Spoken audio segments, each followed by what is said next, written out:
රසමී YouTube channel එකත් එක්ක එකතු වෙන ඔයාලා හැමෝටම සුබ දවසක්. ඉතින් රසවත් විදියට කැරට් ව්‍යාංජනය හදන හැටි තමයි අරගෙන එන්නේ. මේ විදියට හැදුවොත් නම් ගෙදර ඉන්න කවුරුවත් මේ පා කියන එකක් නම් නැහැ. අපි බලමු කොහොමද කැරට් උයන්නේ කියලා.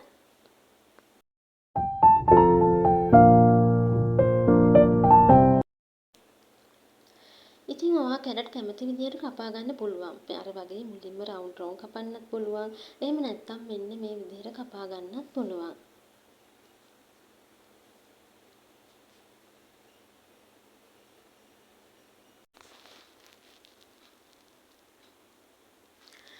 ඒ වගේම ඔයාලට අලගෙඩියක් එකතු කරගන්න පුළුවන්. කැරට් ව්‍යාංජනය ගොඩක් රස වෙනවා අලගෙඩියක් මේ විදිහට එකතු කරගත්තොත්.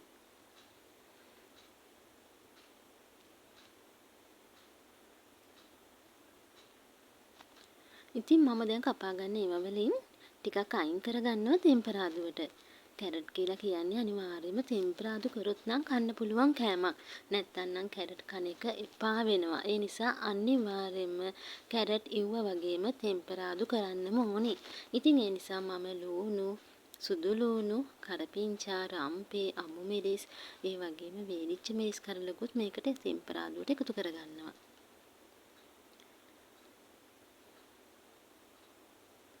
ඒ වගේම ලුණු කුඩු කහ තුන පහ උළුහල් ටිකකුත් මේකට එකතු කරගන්නවා. ඒ වගේම තමයි කුරුඳු ගොරකා. ඊට පස්සේ දියකිරි වලින් තමයි මේක ලිපේ තියාගන්න ඕනේ. දියකිරි ගොඩාක් දාන්න එපා කැරට් වැහෙන ප්‍රමාණයටම. මෙන්න මේ වගේ කැරට් ගානට වගේ දියකිරි ටිකක් දාලා මේක අපි තඹගමු.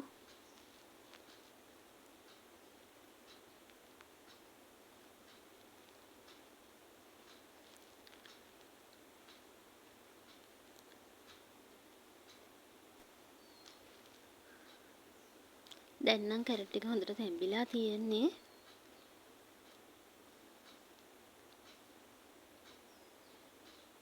දැන් අපි මිටි කිරි ටික එකතු කරගමු.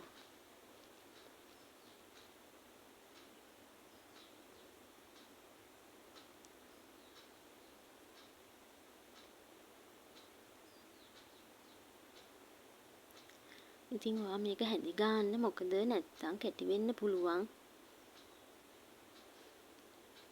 හොඳින් උතරනකොට අපි මේක අයින් කරගෙන තෙම්පරාදු කරමු. ඉතින් තෙම්පරාදුව ගොඩක් රසවත් විදිහට හදා ගන්න ඕනේ. තෙම්පරාදුවෙන් තමයි කැරට් එකේ නියම රස ගන්න පුළුවන්. ඒ නිසා තෙල් එකතු කරන්න. තෙල් මේස් හැඳ 1/2ක් විතර. ඒ වගේම අබ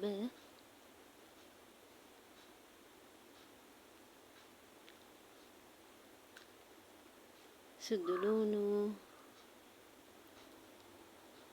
ඒ වගේම ලූණු ටිකත් එකතු කරන්න.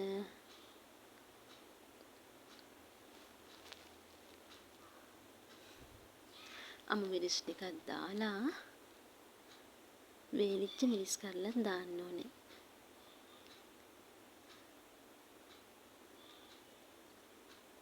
ඊට පස්සේ මේක ටිකක් රන්වන් පාට වගේ වීගෙන එනකොට උළුහල් ටිකකුත් දාමු.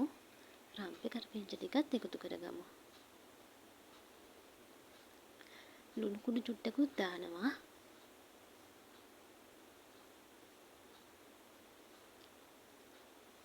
ඒ වගේම කැරට් වලට තෙම්පරාදු කරද්දී මිරිස් කුඩු ටිකක් දාන්න.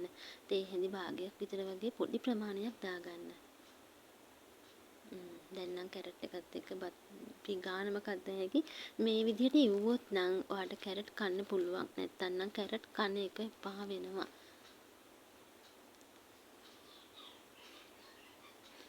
හොඳ සුවඳකුත් තියෙනවා. ඔයා මොකද හිතන්නේ? හොඳයි නම් subscribe කරන්න.